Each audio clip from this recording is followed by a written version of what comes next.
서울 전역과 수원, 성남 등 수도권 대부분에 대설주의보가 내려졌습니다. 내일 새벽까지 강원 충청권을 포함해 최대 10cm의 눈이 내릴 것으로 보여 설날 빙판길이 우려됩니다. 이재명, 윤석열 후보 토론 맞대결이 결국 무산됐습니다. 표면적으로는 토론 자료 반입을 두고 마찰을 빚었는데 니탓 공방을 벌인 여야의 속내 짚어봅니다. 북한이 미국령 괌을 사정권에 두는 중거리 미사일의 실전 배치를 시사했습니다. 미사일 탄도에 장착된 카메라로 우주에서 찍은 사진도 공개했습니다. 오미크론 검출률이 일주일 사이 80%로 급증해 연휴 뒤 확진자 폭증이 예상됩니다. PCR 검사로 구별이 쉽지 않은 스텔스 오미크론도 국내 감염이 처음 발견됐습니다. 양주 채석장 붕괴 사고 사흘 만에 삼표 산업에 대한 압수수색이 이뤄졌습니다. 실종자 수색은 여전히 난항인데 사고 현장에 폭설까지 예보돼 소방당국은 애를 먹고 있습니다. 택배 파업이 한 달 넘게 이어지면서 소비자 불편은 물론 소상공인 피해로 이어지고 있다는 지적입니다. 한정판 상술이 어린이 상품에서도 기승입니다. 200원짜리 카드 하나가 부르는 게 값이 되는 실태 소비자 탐사대에서 취재했습니다.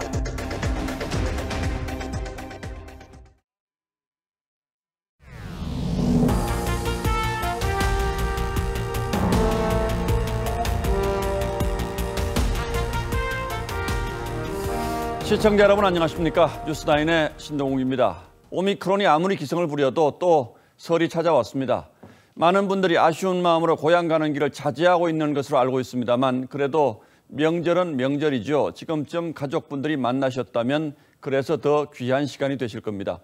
그런데 설을 앞두고 오늘 밤부터 수도권을 비롯한 전국에 한방눈이 내릴 거라는 예보가 나와 있습니다. 수도권에는 밤 9시를 기해서 대설주의보까지 내려졌습니다.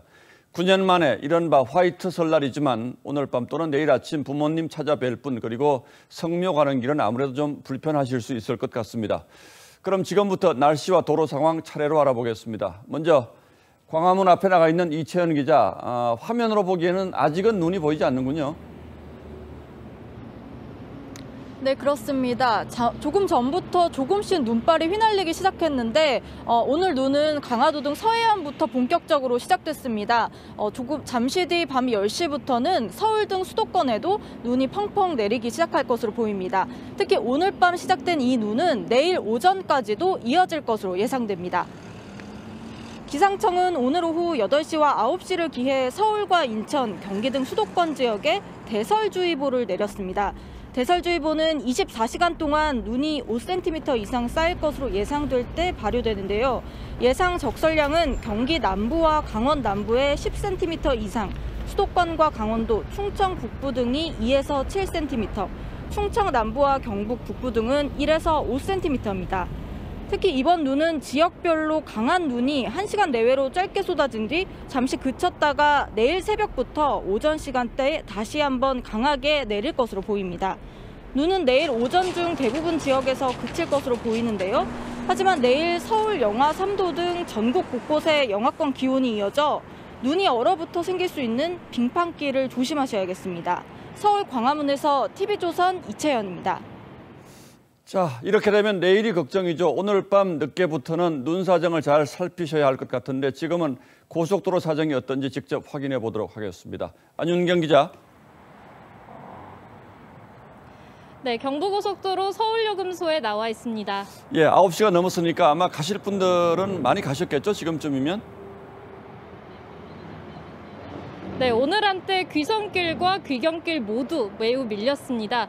귀성길은 낮 4시쯤부터, 귀경길은 저녁 7시에서 8시쯤 정체가 모두 해소돼 지금은 양방향 소통이 모두 원활한 상황입니다. 폐쇄회로 화면 함께 보시겠습니다. 연휴마다 정체를 빚던 경부고속도로 안성분기점, 지금은 차들이 빠른 속도로 달리고 있습니다. 서해안고속도로 당진 부근도 밀림이 없습니다. 중부고속도로 하남 방향 월정교 부근에 통행량이 다소 있지만 막히지는 않습니다.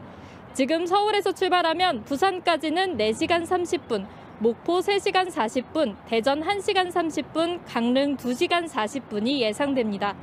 설 당일인 내일은 귀성길과 귀경길 모두 정체가 예상됩니다. 한국도로공사는 내일 전국 차량 통행량이 오늘보다 63만 대 늘어난 약 495만 대에 달할 것으로 내다봤습니다.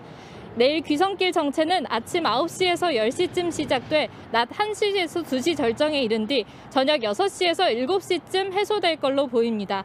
특히 내일은 귀경길에 45만 대가량이 몰려 서울 방향 정체가 극심할 걸로 보이는데요. 귀경길 정체는 귀성길보다 빠른 아침 8시에서 9시쯤부터 시작돼 낮 4시에서 5시에 가장 막힐 것으로 예상됩니다. 이후 내일 저녁과 밤에도 귀경길 정체는 계속돼 모레 새벽 2시에서 3시에나 풀릴 것으로 보입니다. 서울요금소에서 TV조선 안윤경입니다. 예, 이제 대선은 불과 40일도 남지 않았습니다. 특별한 경우가 아니면 지금쯤 결과의 윤곽 정도는 볼 수가 있었는데 이번 대선은 그마저도 안개 속입니다. 여론조사 결과가 그렇고 아마 여러분 마음속도 그럴 거라고 생각합니다. 그래서 이번 설은 앞으로 5년 대한민국을 누가 이끌어가게 될지 주변 분들의 생각을 확인해 볼 수 있는 계기가 되기도 할 겁니다. 동시에 이재명, 윤석열 두 후보의 토론회도 예정돼 있었는데 이런저런 이유로 결국은 무산됐습니다. 토론 한 번 하는 게 이렇게 어려운 일인가 생각하는 분들 많을 듯한데 김하림 기자가 그 이유를 설명해 드리겠습니다. 쟁점이 된 건 토론자가 자료를 지참할 수 있느냐 여부였습니다. 민주당은 주제에 제한을 두지 않는 국민의힘 요구를 받아들였다며 자료 없이 토론하자는 주장을 굽히지 않았습니다. 여태껏 열심히 공부했다는 것은 커닝페이퍼를 준비해 왔다는 것인지 묻고 싶습니다. 국민의힘은 선관위가 주관하는 토론도 자료를 사용할 수 있도록 규정돼 있는데 민주당이 생떼를 쓰고 있다고 반박했습니다. 결국 양측이 의견을 좁히지 못하며 양자 토론은 무산됐습니다. 아침 일찍 나와서 대기를 했는데 물리적으로 좀 이 시간이면 어렵게 됐다는 것이. 양측은 책임을 서로에게 돌렸습니다. 처음부터 네거티브조차도 자료 없이는 못하는 후보라고 고백했어야 합니다. 이재명 후보는 대장동 의혹 검증을 회피하기 위해 이번 양자 토론을 거부하려고 하는 듯합니다. 양자 토론 불발로 첫 대선 후보 토론은 설 연휴 직후인 다음 달 3일 사자 TV 토론이 될 전망입니다. 양자 토론 철회를 요구하며 철야 농성에 들어갔던 안철수 심상정 후보는 토론 무산을 환영하며 사자 토론에서 국민의 평가를 받자고 주장했습니다. 저는 양자 토론 꼼수는 꿈도 꾸지 말아야 합니다. 사자 토론에서 무자료로 제대로 붙어봅시다. TV조선 김하림입니다. 양자 토론은 무산됐지만 이재명, 윤석열 두 후보는 각각 공약 발표와 현장 방문 일정을 소화하며 설 민심에 호소했습니다. 이 후보는 노무현 정부에서 폐지한 사법시험을 부활시키겠다고 했고 윤 후보는 서해에서 피살된 공무원 유족을 찾아가서 진상규명을 약속했습니다. 보도에 고이동 기자입니다. 서울 용산역을 찾은 이재명 후보와 김혜경 씨가 한복을 입고 귀향객들에게 인사합니다. 용산역은 호남선과 전라선이 출발하는 곳으로 핵심 지지층인 호남 민심을 잡겠다는 뜻으로 보입니다. 앞서 이 후보는 경찰과 소방 상황실도 잇따라 방문했습니다. 또 공정에 민감한 2030 표심을 겨냥해 정시 확대와 사시제도 부활도 공식화했습니다. 사시 폐지는 노무현 정부가 추진해 결정했고 2010년부터 단계적으로 축소돼 2017년 전면 폐지됐습니다. 로스쿨을 통하지 않고도 변호사가 될 수 있는 길을 열어주자. 윤석열 후보는 2020년 서해상에서 북한군에게 피살된 공무원의 아내와 아들 이모군을 만났습니다. 최근 북한의 도발 상황을 고려한 행보란 분석입니다. 아빠의 명예회복과 이제 어떻게 된 일인지 진실 규명을 이제 최우선적으로 반드시 규명해가지고 가족들이 떳떳이 살 수 있도록 할 테니까 걱정하지 말고 용기를 내십시오. 이후 윤 후보는 설 연휴 근무하는 소방 공무원들을 찾아 처우 개선을 약속했습니다. 또 재활용품 반환으로 받는 보상액을 최대 2배까지 늘리고 새 주택에 음식물 쓰레기 분쇄기를 설치하는 등의 자원 공약도 발표했습니다. TV조선 고이동입니다. 앞서 전해드린 것처럼 이재명 후보와 윤석열 후보의 양자 토론은 결국 성사되지 못했습니다. 물론 앞으로 여러 형태의 토론회가 열리긴 하겠습니다만 이번 토론이 무산되는 과정을 보면 시사하는 바가 적지 않아서 정치부 이채림 기자에게 그 뒷얘기들을 직접 들어보도록 하겠습니다. 자, 이 기자, 마지막 쟁점이 자료 지참 여부다라고 하는데 대체 이게 뭔 얘기입니까? 네, 일단은 양측 모두 주제에 제한 없이 별도의 판넬 같은 시청각 자료가 없이 토론을 하자 여기에는 합의를 했습니다. 예. 그런데 국민의힘 측은 이렇게 저도 오늘 원고를 들고 왔는데요. 예. 이렇게 본인이 보면서 할 원고는 들고 들어올 수 있게 하자 이런 입장이었는데 민주당은 이런 원고 없이 정말 맨손으로 토론을 하자 이런 입장이었습니다. 그런데 국민의힘은 참고자료, 특히 대장동 의혹과 관련된 참고자료만큼은 꼭 있어야 한다 이런 입장이었습니다. 야, 좀 복잡한데 그러니까 국민의힘은 다른 건 다 몰라도 대장동 의혹 관련된 것만큼은 자료를 들고 들어가야 되겠다 이런 것이고 민주당만큼은 그것만큼은 안 된다. 그래서 토론이 깨졌다는 거죠. 그렇습니다. 이제 민주당은 아무런 이 자료가 없이 들어가자 이런 입장이었다고 방금 말씀을 드렸는데요. 예. 바로 그 부분에서 양측의 속내가 드러났다고 볼 수가 있습니다. 민주당은 이번 토론에서 정책 대결을 통해서 상대적인 우위를 점하겠다는 판단을 했는데요. 예. 토론 주제를 대장동 의혹까지 확대를 하더라도 정책 토론에선 충분히 강점을 보일 수 있을 거다 이렇게 계산을 한 것 같습니다. 반면 국민의힘은 이 후보의 대장동이나 백현동 의혹에 더 무게를 뒀던 것 같습니다. 검찰총장 출신인 윤 후보가 그런 의혹에 대해서 이 후보를 몰아붙이는 모양새를 연출하고 싶었던 겁니다. 그런데 이런 의혹에는 등장인물이나 일자 이런 게 또 복잡하고 많기도 하고 이재명 후보가 직접 관련된 일이다 보니까 자료가 없으면 이 후보가 좀 교묘하게 말 바꾸기를 하더라도 대응하기 쉽지 않을 것 같다 이렇게 판단을 한 것으로 보입니다. 예, 이제 명분은 그렇고 대단히 미묘한 상황인 것 같은데 결론적으로 보면 이번 토론에서 하고 싶었던 얘기가 서로 달랐던 것이고 또 결과적으로 토론이 무산된다고 하더라도 별로 손해볼 거 없다. 이 점에서도 생각이 거의 비슷했기 때문에 결국 토론은 무산됐다. 이렇게 볼 수도 있습니까? 네, 그렇습니다. 이 양자 토론이 법정 토론 외에 처음으로 진행되는 거였는데요. 성사됐다면 이걸 먼저 제안을 했던 것이 이 후보 쪽이었습니다. 지난해 11월에 윤 후보한테 1대1 민생 토론을 하자 이렇게 제안을 했었는데요. 이 후보로서는 토론회를 좀 박스권에 머물고 있던 지지율 반전의 계기로 삼겠다는 기대가 있었던 것 같습니다. 그런데 이번 주 특히 오늘 나온 여론조사를 보면 미미하지만 두 후보의 지지율 격차가 줄어들고 있고요. 특히 주 후반부에는 이 후보의 지지율이 상승세를 보이고 있기도 했습니다. 이 후보 측으로서는 네거티브 공격에 대한 부담을 무릅쓰고까지 토론을 해야 할 필요가 있냐 이런 판단이 작용했을 수 있고요. 윤 후보 측으로서도 자칫 자료 없이 토론에 나섰다가 이 후보의 리스크만 줄여주는 역효과가 날 수 있다 이렇게 생각을 했던 것 같습니다. 그러니까 유권자들 입장에서는 이번 설 연휴 동안에 두 후보의 토론 실력을 정말로 한번 보고 싶었는데 의외로 양 캠프의 손익계산이 복잡했다 이렇게 볼 수가 있겠네요. 그런 셈입니다. 결국에는 여야가 정치적인 유불리 셈법에 따라서 지루하게 공방하는 모습만 연출을 하면서 명절 밥상 민심을 외면했다 이런 지적을 피할 수가 없게 됐습니다. 예, 알겠습니다. 다음 달 3일이죠. 안철수, 심상정 후보까지 참가하는 사자 토론 이제 하게 될 텐데 이렇게 되면 양자 토론은 사실상 끝났다 이렇게 봐도 됩니까? 네, 오늘도 국민의힘은 일단 사자 토론을 먼저 하고 이후에 협의가 된다면 다음 주쯤에 양자 토론이 가능할 수도 있지 않겠냐 이런 입장이고요. 민주당도 국민의힘이 자료 없이 이런 원칙에 동의한다면 할 수는 있다 이렇게 여진 남겼습니다. 그런데 이 입장이 양당 모두 너네가 양보를 해라 이런 입장이기 때문에 특별한 변화가 없다면 지금과 분위기가 달라질 것 같지는 않습니다. 그리고 다음 달 15일이면은 공식 선거 운동 기간이 시작이 되고 또 법정 토론도 치러야 하기 때문에 물리적으로도 쉽지 않아 보이긴 합니다. 예, 양 캠프의 생각은 그렇습니다만 유권자들 입장에서 좀 기대한 분들 많았던 것 같은데 아쉽게 됐군요. 네. 예, 잘 알겠습니다. 이채림 기자 잘 들었습니다. 예.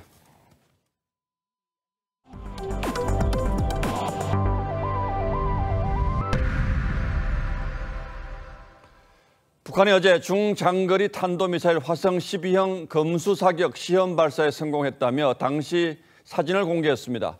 검수사격이라는 건 생산해서 실전에 배치되는 미사일을 무작위로 선정해 시험 발사를 해보는 일종의 품질 검사 같은 거죠. 다시 말해서 북한의 이번 선언은 중장거리 탄도미사일을 생산해 실전에 배치하는 단계에 이르렀다는 뜻입니다. 구민성 기자가 취재했습니다. 미사일이 이동식 발사 차량에서 발사됩니다. 미사일 탄두부에 장착된 촬영 장비로 찍은 푸른 지구의 모습도 선명합니다. 북한이 어제 발사한 중장거리 미사일 화성 12형에 대한 검수 사격 시험을 진행한다고 밝히며 공개한 사진입니다. 지상 대 지상 중장거리 탄도미사일 화성 12형을 선택 검열하고 전반적인 이 무기 체계의 정확성을 검증하기 위한 검수 사격 시험은 생산 배치되는 미사일을 무작위로 골라 품질을 검증하는 시험입니다. 화성 12형 미사일이 이미 실전 배치됐음을 확인한 겁니다. 2017년 김정은 국무위원장이 화성 12형 시험 발사를 참관하며 전력화 실현을 선언한 지 4년 만입니다. 검수 사격이라는 것은 안정성과 성능을 시험해 보는 것이다라고 보시면 됩니다. 실전 배치가 됐다라고 보는 것이 맞다. 북한이 어제 발사한 화성 12형은 고각으로 약 800km 거리를 날아갔는데 만약 미사일을 정상 각도로 쏠 경우 괌 미군 기지까지 닿을 수 있습니다. 존 커비 미 국방부 대변인은 한반도 지역에서 군사적으로 대비를 확실히 해야 한다고 밝혔고 일본 정부는 독자 대북 제재를 논의하고 있습니다. TV조선 구민성입니다. 예, 걱정이군요. 방금 보신 북한의 화성 12형 미사일은 동북아의 긴장 상태가 절정에 달했던 지난 2017년 문재인 정부 취임 직후 쏘아 올린 일종의 도발 신호탄이었습니다. 그리고 얼마 지나지 않아서 미 본토 타격까지 가능한 대륙간 탄도미사일 화성 14형의 시험 발사를 감행하면서 미북 관계가 얼어붙었었죠. 이번에도 같은 수준의 도발을 이어가는 것 아니냐는 전망이 나오고 있는데 그렇다면 윤동빈 기자가 북한의 추가 도발 가능성까지 짚어봐 드리겠습니다.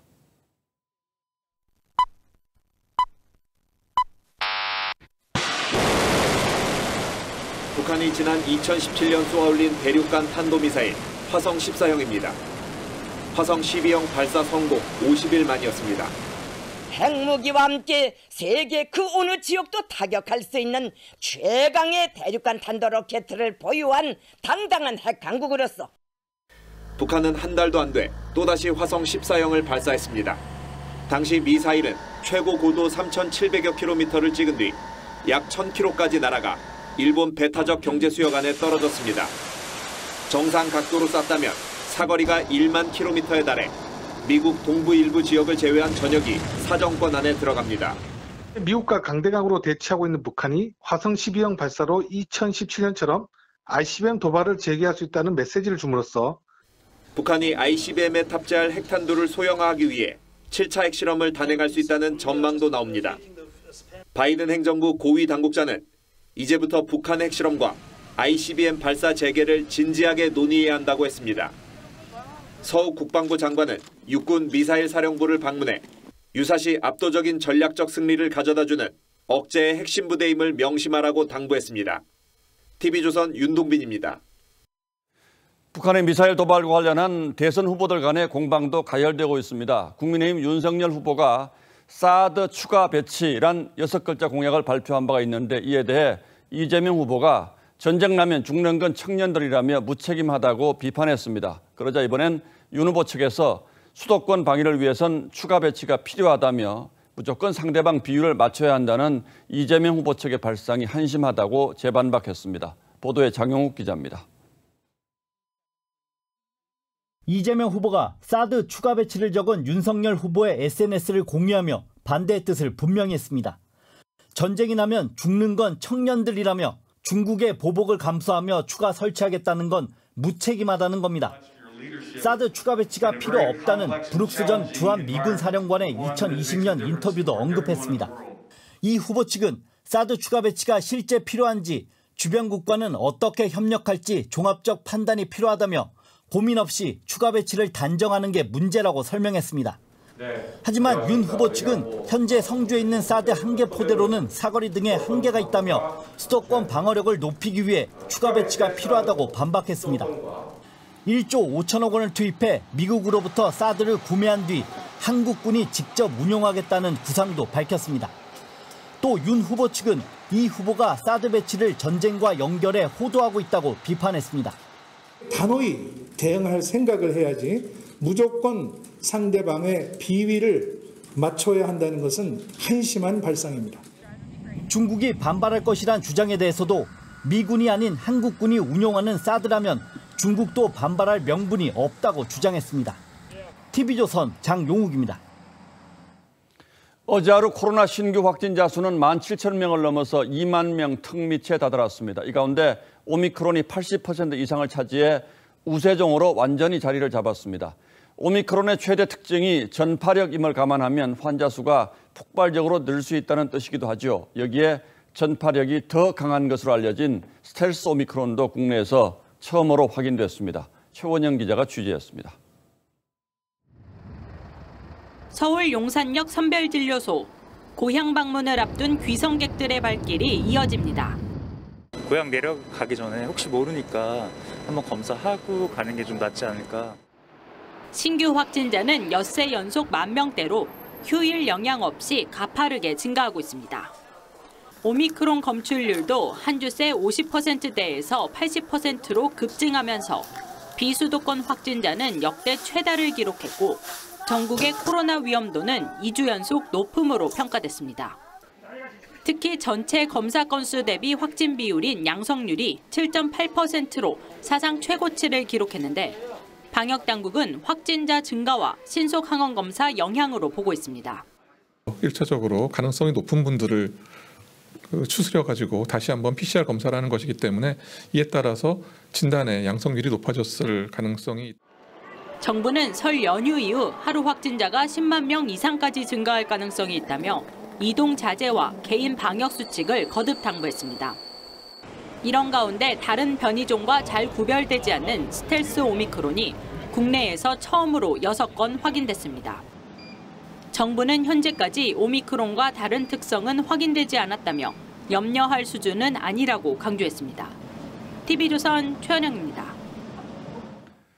벌써 일주일 가까이 하루 10,000명 넘는 확진자가 쏟아지면서 재택치료 환자도 눈덩이처럼 불어나고 있습니다. 오늘 기준으로 재택치료자는 75,709명으로 관리 한계치의 87%까지 차올랐습니다. 정부는 오미크론 대응 단계가 전국적으로 확대되는 다음 달 3일 이후에 동네 병원의 자발적인 참여에 기대를 걸고 있습니다. 그런데 문제는 동네 병의원들이 정부의 기대만큼 참여해주지 않을 경우입니다. 그때는 어떤 문제가 생기는지 박상준 기자가 따져봤습니다. 재택치료 환자를 관리하는 서울 강남구의 한 의료기관입니다. 한 달여 전 200명 안팎이던 관리 환자 수는 최근 390명으로 늘었습니다. 저희가 500명 정도는 가야 되겠구나 싶어서 그렇게 이제 충원을 다 하게 됐어요. 정부는 재택치료 관리병원 417곳에서 87,000명까지 가능하다고 밝혔지만 급격한 확산세에 대응 여력은 점점 한계에 달하고 있습니다. 오늘 0시 기준 재택치료 환자 수는 75,709명. 열흘 만에 3배 이상 늘었는데 한계치에 10,000명을 남겨놓은 상황입니다.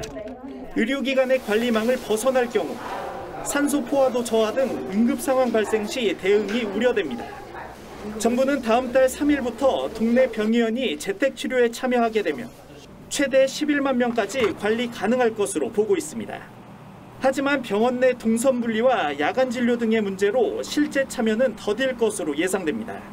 조금 좀 주저하고 계시고 다른 분 하시는 또 돌아가는 상황을 보면서 참여하시겠다 하시는 분들이 정부는 확진자 규모가 커지면 통상 2, 3주 후 위중증 환자 사망자 수도 다시 증가하는 만큼 다음 달 중순 이후를 주시하고 있습니다.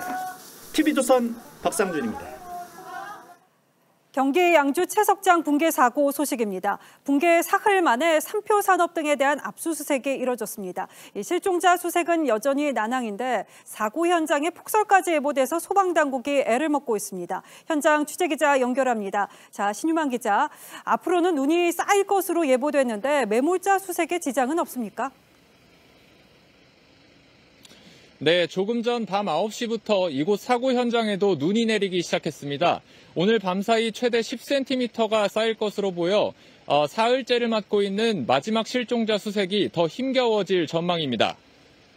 소방당국은 밤사이 폭설에 대비해 지자체에 지원을 요청했습니다. 지자체 제설팀이 염화칼슘을 살포하는 등 제설 작업을 할 예정이고 현장에 배치한 조명 차량을 이용해 오늘도 밤샘 수색에 나서고 있습니다. 무너진 토사가 넓고 깊게 쌓인 상태인데다 추가 붕괴 우려도 있어 실종자 수색 작업은 제 속도를 내지 못하고 있습니다. 네, 중대재해처벌법 위반 여부를 확인하기 위한 압수수색도 이뤄졌죠. 네, 그렇습니다. 고용노동부는 오늘 낮부터 이곳 삼표산업 양주사업소와 협력업체에 대한 압수수색에 착수했습니다. 증거 분석팀과 근로감독관 등 30여 명이 투입됐는데요. 붕괴 사고 사흘 만에 강제 수사에 착수한 겁니다.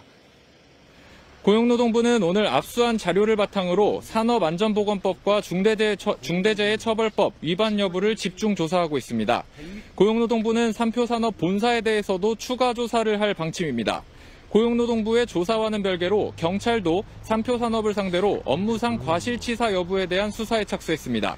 양주 채석장 붕괴 사고 현장에서 TV조선 신유만입니다. 소방당국은 오늘 저녁 6시 25분쯤 광주 붕괴 아파트 28층 안방 창가에서 매몰자 1명을 발견해 병원으로 옮겼습니다. 지난 27일 내시경 탐색으로 매몰된 신체 일부를 확인한 지 나흘 만인데 수습한 실종자의 사망 여부는 의료진이 최종 판정을 내린다고 소방당국은 전했습니다. 소방당국은 현재 27층 매몰자 구조를 위한 잔해 제거와 실종자 3명을 찾는 수색 작업을 이어가고 있습니다. 오미크론 확산 우려에 정부가 설 명절 이동 자제를 거듭 호소했죠. 거리두기 강화로 강릉의 450년 전통 합동세배가 취소됐는데 주요 관광지는 달랐습니다. 숙박업소 예약률도 80%를 넘었습니다. 이승훈 기자입니다. 가마를 탄 촌장이 도착하고 한복을 차려입은 마을 주민들이 모여 새해 인사를 나눕니다. 450년을 이어온 전통 합동 세배 행사지만 코로나 여파로 2년째 중단됐습니다. 2년 동안 못하게 되니까 저희 그 촌장님이 비롯해서 여러 우리 회원들은 그 호텔을 가면 이렇게 설 명절에도 거리두기가 강화됐지만 주요 관광지는 몰려든 인파로 북적입니다. 이곳 강릉 안목의 커피거리는 설 연휴 관광객이 몰리면서 주차장이 가득 들어찼습니다. 바닷가 숙박업소나 스키장 리조트 등은 연휴 기간 예약률이 80%를 넘었습니다. 예약률이 좀 높은 편이에요. 설 연휴기 때문에 좀 빨리 참석해줘요. 경북 청성 얼음골과 경주 황리단길도 나들이 객으로 붐빕니다. 저희도 이제 회사 생활도 하고 하니까 항상 걱정은 하는데 방역수칙 잘 지키면. 정부는 오미크론 변이 대확산에 이동 자제를 거듭 요청하고 있습니다. 하지만 설 연휴 기간 강원도는 하루에 차량 33만 대가, 제주도는 하루 입도객 4만 5천 명이 몰리는 등 명절 방역이 위기를 맞고 있습니다. TV조선 이승훈입니다. 코로나 확산에 3년째 고향집 방문은 꿈도 못 꾸는 분들이 있습니다. 바로 외국인 노동자들인데요. 커가는 자식을 보지 못하는 아쉬움은 그저 사진으로 대신할 뿐입니다. 구자영 기자가 외국인 노동자들의 얘기를 들었습니다. 한국에서 6년째 거주하고 있는 미얀마 국적의 산 리우 씨. 휴대폰 속 2살 딸 사진을 보며 그리움을 달랩니다. 딸을 낳은 뒤 코로나가 확산하면서 고향 방문은 꿈도 못 꿉니다. 보시면 제 딸이에요. 태어나부터 실제적으로 지금까지 한 번도 못 봤거든요. 매일 하던 영상통화도 현지 통신이 불안정해지면서 주말에 음성통화만 겨우 가능할 정도입니다. 코로나 확산으로 가족과 만날 수 없는 처지지만 자녀에 대한 사랑은 더욱더 깊어집니다. 예쁜 우리 딸 아빠가 코로나 끝나면 빨리 보러 갈게. 너무너무 사랑해. 4년 전 입국해 화장품 매장 직원으로 일하고 있는 안젤리카 씨. 코로나 여파로 출입국이 까다로워지면서 한국에서 2년째 설 명절을 보내고 있습니다. 러시아에는 어머니와 여동생, 그리고 딸이 살고 있습니다. 마지막으로 만났던 8살 딸은 어느새 10살 청소년이 됐습니다.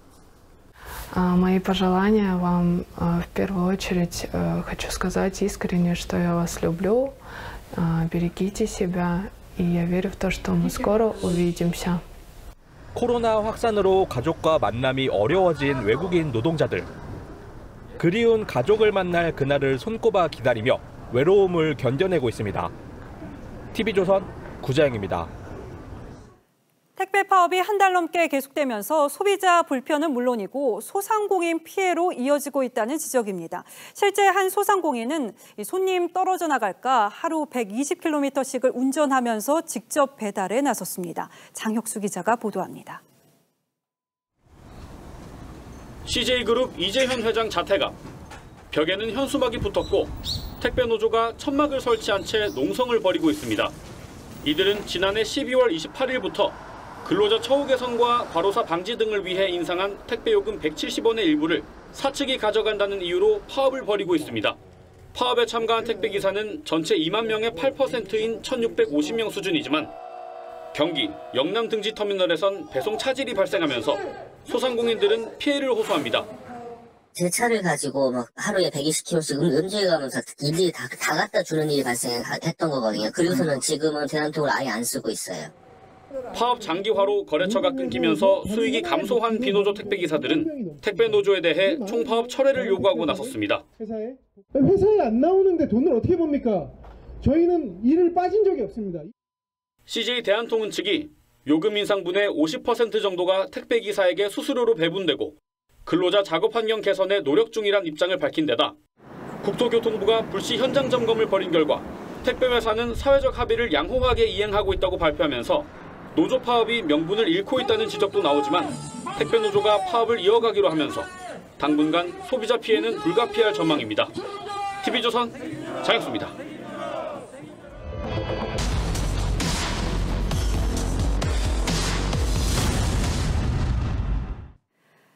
최근 한 스포츠 브랜드에서 한정판 운동화를 내놔서 이제껏 보지 못했던 오픈런이 벌어지기도 했었죠. 그런데 이런 한정판 상술이 어린이 상품에도 기승이라고 합니다. 200원짜리 카드 하나가 부르는 게 값이 된다는데 이 소비자탐사대 윤서아 기자가 그 실태를 들여다봤습니다. 방학 중인데도 초등학교 앞 문방구에 어린이 손님이 끊이지 않습니다.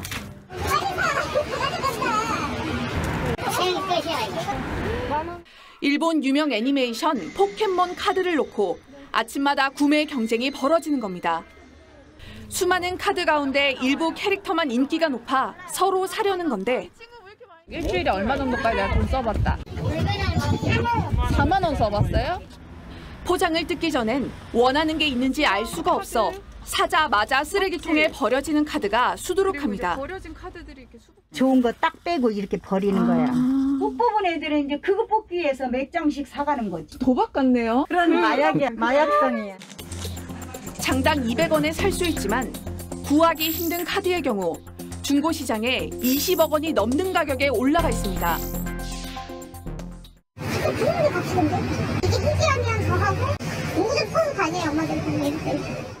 어린이를 상대로 한 한정판 상술은 여기저기서 찾아볼 수 있습니다. 한 캐릭터 회사가 열쇠 고리를 한정판으로 내놓으면서 초등학생은 물론 성인 재판매업자까지 몰려들었습니다. 혹시 막 20개, 30개씩 사실 분 계세요? 중고 거래. 네. 저 몇 개 산 거예요, 이거? 100개도 넘는 것 같아. 한정판이란 이름만 붙여도 주목도가 높아지다 보니 책가방에 운동화, 학용품까지 한정판 상품은 가짓수를 헤아리기 힘들 정도입니다. 일부 청소년은 성인과 마찬가지로 한정판 되팔이로 수입을 챙기기도 합니다. 되팔이 이렇게 나선 친구들도 있어요?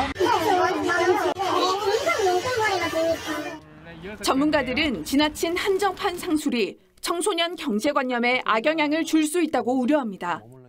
또 한정판 이런 관련한 리셀 시장이 커지면서 어떻게 보면 어른들의 어떤 그 경제적인 이 가치나 이런 것들을 위해서 또 아이들의 어떤 구매 심리 같은 것들을 좀 이용하고 있다. 어른들의 얄팍한 상술에 동심만 멍드는 건 아닌지 소비자 탐사대 윤서아입니다. 부동산 시장에서 설 연휴는 중요한 변곡점이 돼왔죠. 이번엔 대선까지 앞두고 있어서 이 설 연휴 기간 부동산 민심이 시장에 미칠 가능성이 여느 때보다 높습니다. 우선 정부는 집값 하락을 전망하면서 안정세에 접어들었다는 평가를 내놨습니다. 실제 시민들은 어떻게 느끼고 있는지 김주영 기자가 물었습니다. 2020년 천도론으로 집값이 폭등했다가 작년 말부터 하락하고 있는 세종시. 혜택을 본 것은 투기꾼과 세금 걷는 정부뿐이라는 게 주민들의 성토입니다. 몰랐는지 뭐 내렸는지 그런 거 신경 안 써요. 근데 세금만 오르니까 짜증나다 못한데 화가 나지. 똘똘한 한 채 현상으로 여전히 높은 가격을 유지하고 있는 서울 강남은 정부의 집값 하락 전망을 믿지 않는 분위기입니다. 가격 떨어지는 거는 아니에요. 매수 매도 쪽 다 그냥 뭐 깊은 수익에 들어갔다거나. 정부는 집값이 안정세에 들어섰다며 자화자찬하고 있지만 시민들은 시기상조의 의심을 거두지 못합니다. 올라가는 거는 많이 올라가고 내려오는 거는 조금 뭐 내려오는 척하지 내려간 것도 아니에요. 당장 내 집 마련을 꿈꾸는 2030 세대는 너무 올라버린 집값에 답답함을 토로합니다. 평생 모아도 집값을 아예 내지는 못할 수준이 아닐까. 대출도 올해 너무 어렵고 저도 당장 올해 이제 곧 결혼하려면 이런 부분이 문제겠구나.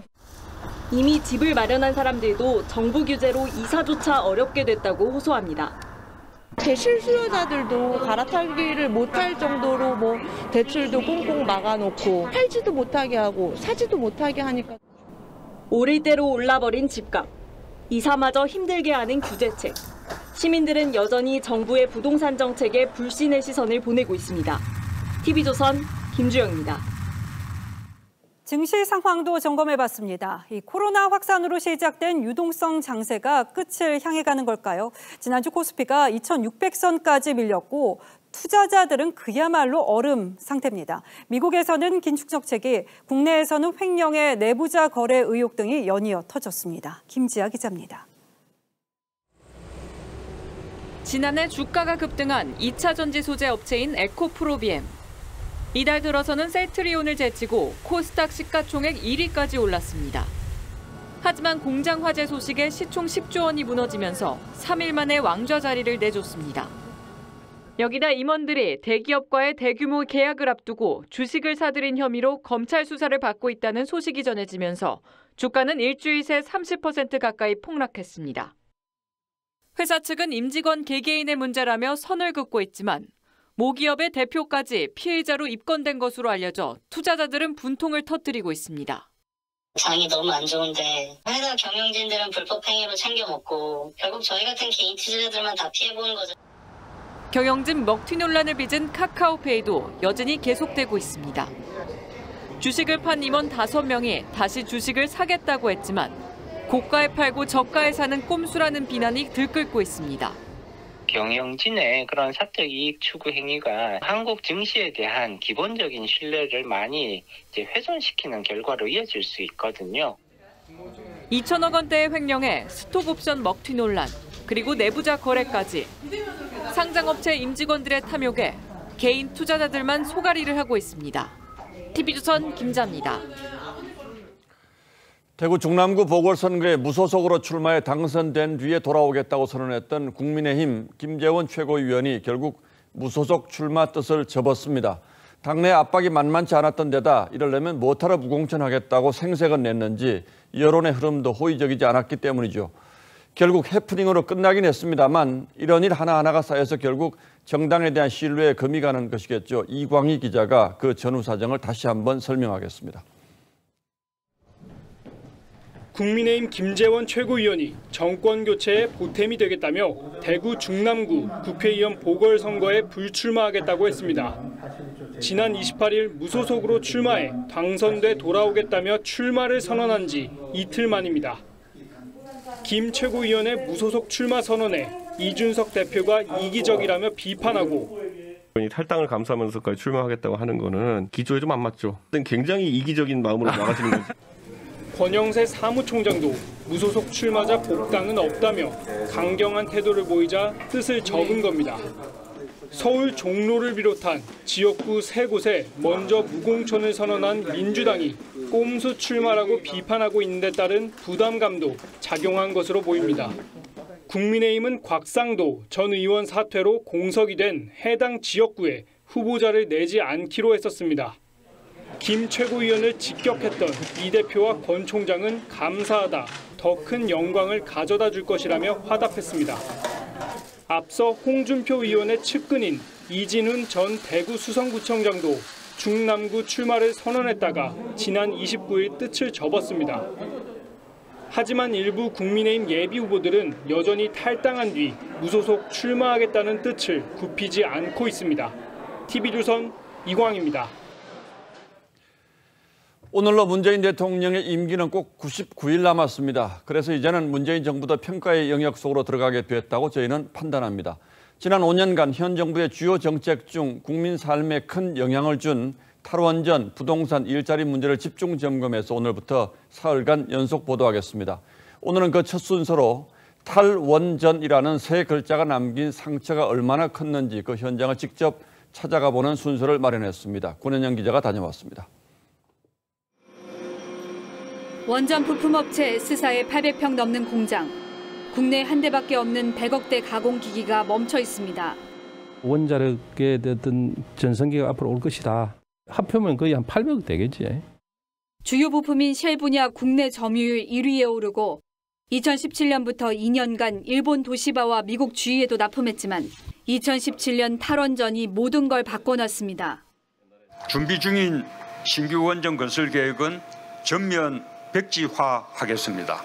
원전의 설계 수명을 연장하지 않겠습니다.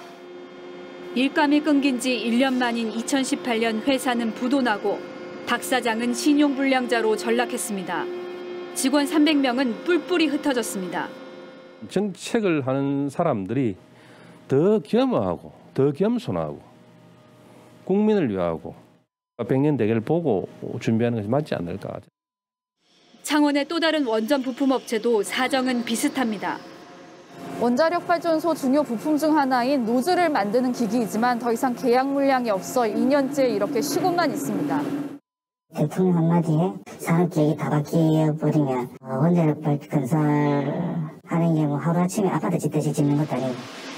경남의 원전 업체 수는 탈원전 직전인 2016년 320곳에서 2020년 227곳으로 줄었습니다. 탈원전 정책으로 5년째 공사가 중단된 이곳 신한울 3, 4호기 부지에는 이렇게 기둥만 덩그러니 남아 있습니다. 이미 기기 제작과 부지 조성에만 7천억 원이 들었습니다. 인근 울진의 식당 등 700곳은 줄폐업했고 손실된 경제 효과는 67조 원으로 추산됩니다. 아유, 엄청나죠. 어찌 말로 다 합니까, 그거를. 한국이 탈원전으로 수주 경쟁에서 밀리는 사이 제2의 전성기를 맞은 원전 건설 시장은 러시아와 중국이 싹쓸이하고 있습니다. IAEA는 현재 50기가 건설되고 있고 계획 중인 원전도 100기라고 밝혔습니다. 전문가들은 원전 산업 경쟁력을 유지할 시간이 얼마 남지 않았다고 경고합니다. 하필 우리가 이러고 있는 5년이 외국은 달리는 5년이라서 뼈저리인 것 같아요.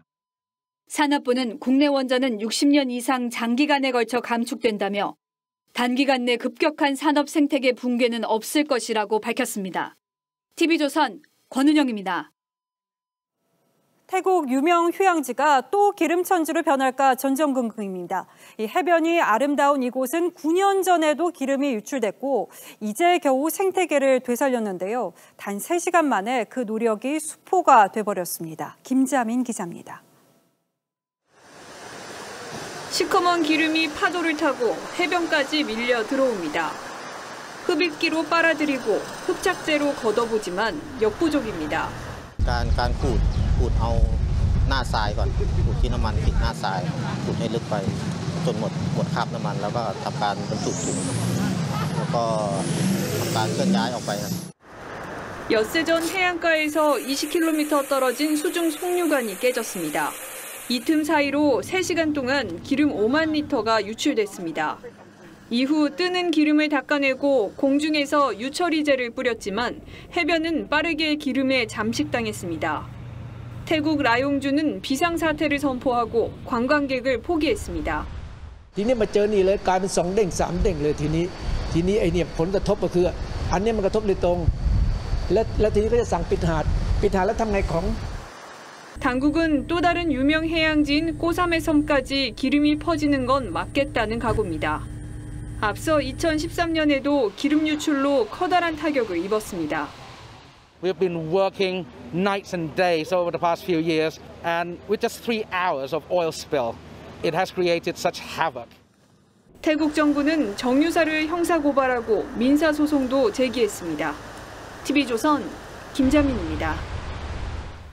명절이 지나면 운동이든 식단 조절이든 해서 건강해지겠다 계획 세우신 분들 많으실 텐데요. 최근 MZ세대를 중심으로 건강도 과학적으로 즐겁게 챙기자는 움직임이 일고 있다고 해서 대체 어떤 방식인지 이유경 기자가 살펴봤습니다. 점심 식사를 샐러드 위주로 하면서 식단 관리를 하고 있는 한홍연 씨. 최근 유전자 정보 분석 업체에서 유전자 검사를 받았습니다. 모발이나 피부, 미각 이런 거는 제가 알기 힘드니까 유전자 검사로 알 수 있어서 되게 흥미롭고 도움될 것 같아서. 이 업체는 유전자를 분석해 의뢰인의 영양 상태나 체질, 탈모 가능성 등을 알려주는데 신청자 10명 중 9명은 2030 세대입니다. 과거의 치료에서 최근에 예방으로 변화되고 있고요. 특히나 젊은 분들이 이렇게 새롭고 트렌디한 것에 더 빠르게 반응하고 즐겁게 건강을 관리하는 헬시 트레저가 하나의 트렌드가 되면서 명상과 숙면 등 다양한 산업이 빠르게 커지고 있습니다. 명상 앱 다운로드 건수도 크게 늘었고 잠도 잘 자는 것에 대한 관심이 높아지면서 덩달아 관련 제품 매출도 늘었습니다. 허리 아프고 그런 거가 조금 심해져서 요즘 그래서 매트리스를 조금 신경 쓰고 있어요. 숙면 전용관을 오픈한 백화점도 있습니다. 매트리스 외에도 수면과 관련된 타퍼나 베개 그리고 숙면 디바이스 등까지도 관심도가 굉장히 다양화되는 것을. 코로나 시대 건강도 즐겁게 챙기는 젊은이들이 늘고 있습니다. TV조선 이유경입니다. 긴 연휴지만 정부의 설 명절 고향 방문 자제 호소에 어디 갈 곳이 없다 싶으신 분들, 지난 추석에는 폐쇄됐던 서울 4대 궁궐이나 설 연휴에만 무료 관람할 수 있는 전시회 살펴보시면 어떨까 싶습니다. 최윤정 기자가 전합니다. 역동적인 북의 울림으로 새로운 생명을 깨웁니다. 한 해의 평안을 기원하는 앵맞이로 무대를 펼치고 대형 윷판에서 흥겨운 유치기 놀이 한 판이 벌어집니다. 국립무용단이 새해를 맞아 준비한 한국 창작 무용극입니다. 남녀노소 모든 사람들이 볼 수 있을 그런 가족 단위의 공연을 위해서 그 구정에 포커스를 두고 만든 작품입니다. 아이웨이웨이, 박수근 등 굵직한 전시회가 열리고 있는 국립현대미술관은 서울관이 설 당일에만 휴관하는 가운데 연휴 동안 4곳 모두 무료로 관람할 수 있습니다. 지난 추석에는 폐쇄됐던 4대 궁궐과 조선 왕릉 등도 이번 설 연휴에는 문을 활짝 엽니다. 극장가에는 모처럼 한국 대작들이 흥행몰이에 나섭니다. 1971년 4월 대선 당시 박정희 대통령과 김대중 후보 진영을 오가며 선거 전략가 역할을 한 엄창록 씨의 실화를 다룬 킹메이커와 바다를 무대로 펼쳐지는 해적 도깨비 깃발이 개봉과 함께 3일 연속 인기입니다. 갑갑한 이 현실에서 좀 벗어나서 좀 짜릿한 모험을 즐기실 분들은 저희 영화를 관람하면. 가족 단위로 즐길 수 있는 다양한 문화 행사가 모처럼 설 연휴 분위기를 느끼게 해줍니다. TV조선 최윤정입니다. 베이징 올림픽에 출전하는 우리 선수단 본진이 오늘 중국에 도착했습니다. 이 코로나 시국 2번째 올림픽을 맞아서 베이징 현지에서는 방역을 위해 최첨단 로봇도 등장했다고 합니다. 박소영 기자가 보도합니다. 인천공항에 집결한 태극전사들의 얼굴에 비장함이 흐릅니다. 응원단의 열띤 응원을 받으며 출국장으로 향합니다. 오늘 인천공항을 떠나 베이징에 도착한 선수는 봅슬레이 스켈레톤 팀 등 선수단 본진 70여 명. 목표는 금메달 2개 이상, 종합 15위 진입입니다. 4년 동안 갈고 닦은 기량을 마음껏 펼칠 수 있도록. 코로나 이후 2번째 올림픽. 중국은 코로나 확산을 막기 위해 로봇과 드론을 활용하기로 했습니다. 전 세계 취재진이 모이는 미디어 센터엔 배달 로봇이 등장했는데 음식을 주문하고 자리에 앉으면 완성된 요리가 하늘에서 내려옵니다. 1분 30초 만에 주문한 칵테일을 뚝딱 만들어주는 로봇도 있습니다. 선수단이 묵는 숙소엔 각도가 조절되는 스마트 침대를 들여 골판지 침대로 놀림감이 됐던 도쿄와 차별화했습니다. But it's as if the Beijing Organizing Committee said, how can we just absolutely just one up Tokyo? 올림픽 기간 내 코로나19 방역에 힘쓰면서 중국의 신기술도 세계에 과시하겠다는 뜻으로 풀이됩니다. TV조선 박소영입니다.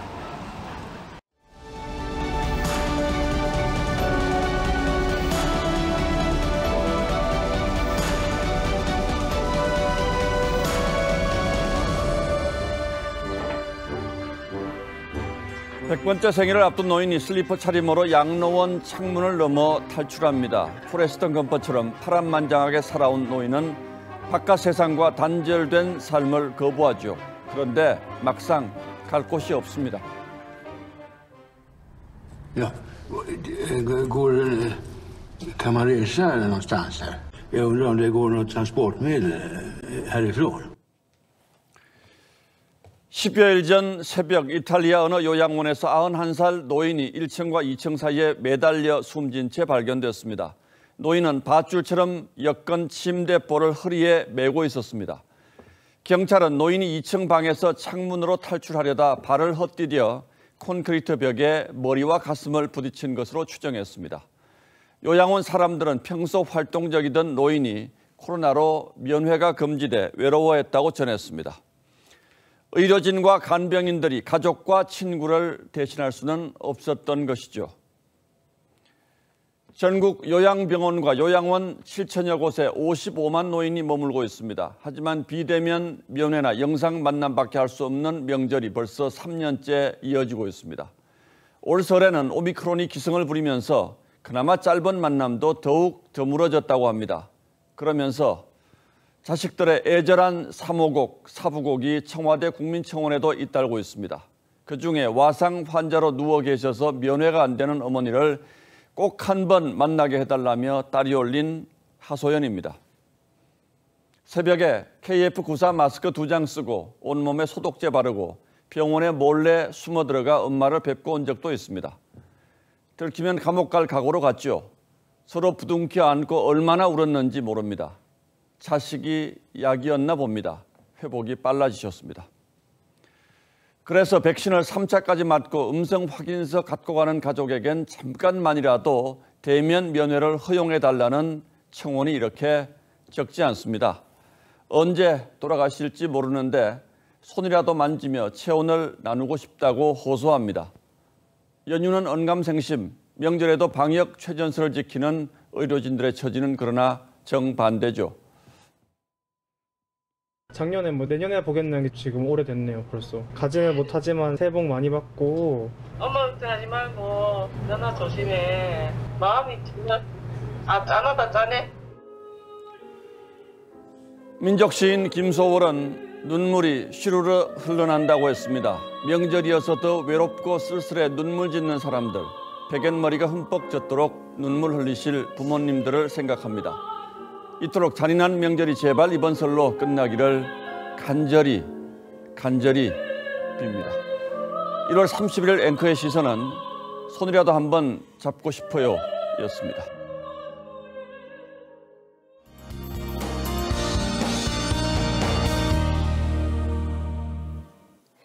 밤사이 전국 대부분 지역에 한방 눈이 내리겠습니다. 대비를 잘 하셔야겠는데요.